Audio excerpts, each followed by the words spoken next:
Kids. They grow up so fast. One day they're taking their first steps, and the next, they don't fit into the tiny sneakers they took them in. You blink your eyes and their princess dress is 2 sizes too small, and their dinosaur backpack isn't cool anymore.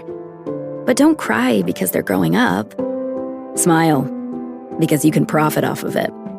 For real, there are a bunch of parents on Depop looking for the stuff your kid just grew out of. Download Depop to start selling. This episode is brought to you by State Farm.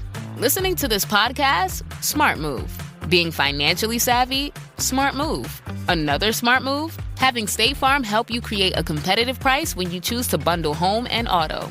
Bundling, just another way to save with the personal price plan. Like a good neighbor, State Farm is there. Prices are based on rating plans that vary by state. Coverage options are selected by the customer. Availability, amount of discounts and savings, and eligibility vary by state. This is Optimal Health Daily, Hand-Eye Coordination and Fatigue by Enamait of rosstraining.com. And I'm Dr. Neil, your very own personal narrator. Hey there, happy Saturday. I hope your weekend is off to a great start, and welcome back to Optimal Health Daily, or OHD. This is where I act as your narrator of popular health and fitness blogs, and always with a bit of my commentary at the end. Now don't forget, we have a bunch of shows where we cover a bunch of different topics. Just search for Optimal Living Daily in any podcast app to find all of them. And with that, let's jump right in and hear today's article and start optimizing your life. Hand-Eye Coordination and Fatigue by Enamait of rosstraining.com. Over the years, I've shared many articles related to jump rope training and hand-eye coordination development. What I haven't done, though, is discuss these two types of training together. When I've written about rope training, the sole focus has been the jump rope. The same can be said of the hand-eye coordination drills that I've demonstrated before. With that in mind, I'll shift gears with this entry by discussing a drill that integrates the jump rope with a hand-eye coordination activity. Dealing with fatigue. In a perfect world, athletes would compete without fatigue. They'd always be fresh, hence fully capable of displaying their vast abilities. Unfortunately, as we all know, the world is far from perfect. No one is immune to fatigue. In the words of the legendary Vince Lombardi, quote, "Fatigue makes cowards of us all," end quote. Thus, knowing that fatigue is inevitable, it makes sense to train certain qualities in its presence. Hand-eye coordination is a prime example. If you compete in a sport that relies on this attribute, it's imperative that you maintain your ability when fatigued. For instance, if you're a boxer, it's not enough to display hand-eye coordination in the early rounds. You'll need this critical skill in the late rounds as well. Adding the jump rope. If you're familiar with this site, you know that I'm a huge proponent of jump rope training. The rope isn't just an excellent conditioning tool. It also enhances pertinent qualities such as agility, coordination, and quickness. The mind is also constantly engaged with each turn of the rope. Even a split-second lapse in concentration can cause you to trip.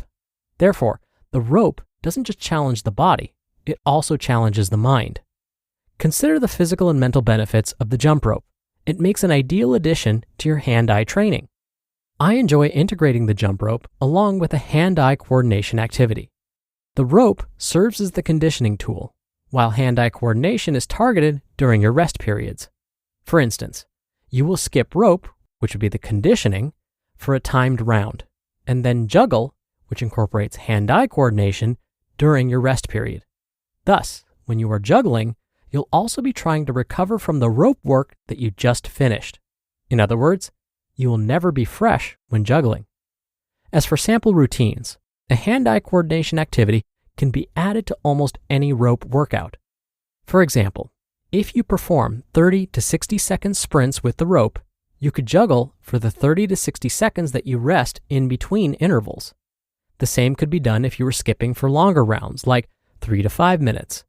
During each rest period, grab a few tennis balls and do your best to juggle until the next bell rings. Variety is key.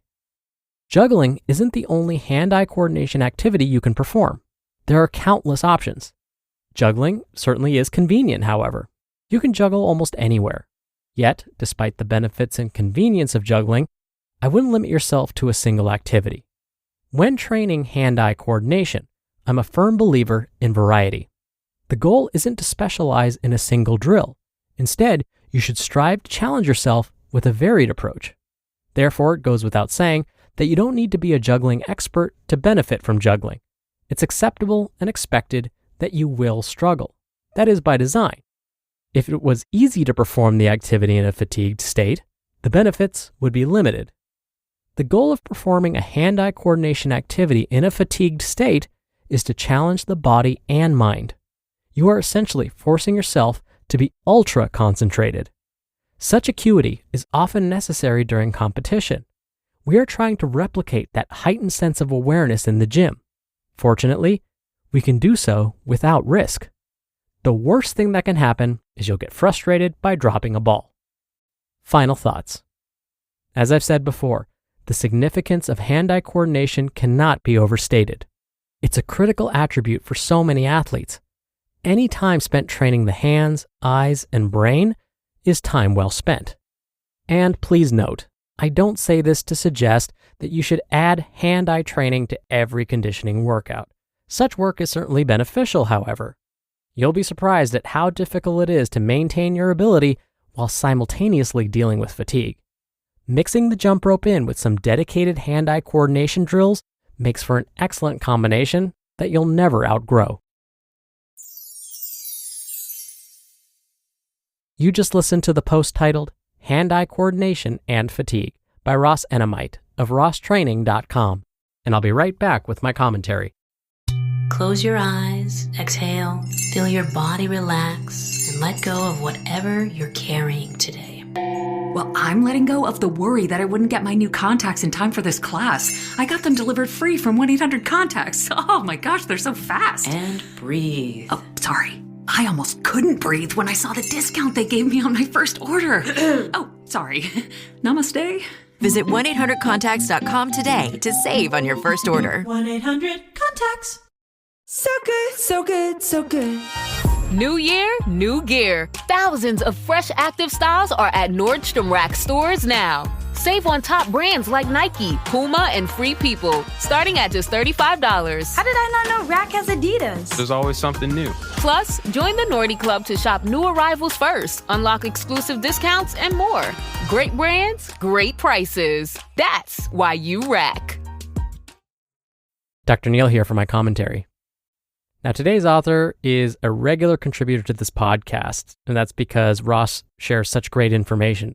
And in fact, if you've listened to this podcast for any consistent period of time, you've likely heard me narrate articles from today's author. And if you've heard these articles before, you've probably heard him discuss his fond respect for jump roping. That's when I usually talk about the value of performing an exercise called the invisible jump rope. It's the same as jumping rope, but you just imagine you're holding a jump rope in your hands as you hop up and down. Now, this invisible jump rope will definitely give you a great cardiovascular workout. But when it comes to increasing hand-eye coordination, as Ross discussed today, well, we can't substitute an invisible jump rope for the real thing.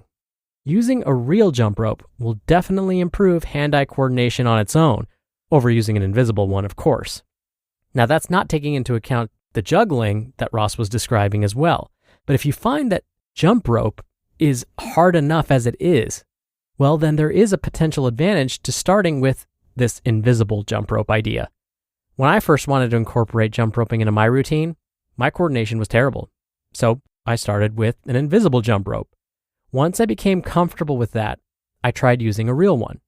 Don't get me wrong, it was still rough at first. I still couldn't quite time my jumps with the movement of the rope.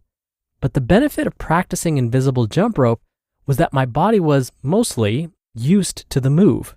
So my heart, lungs, and legs were used to hopping up and down.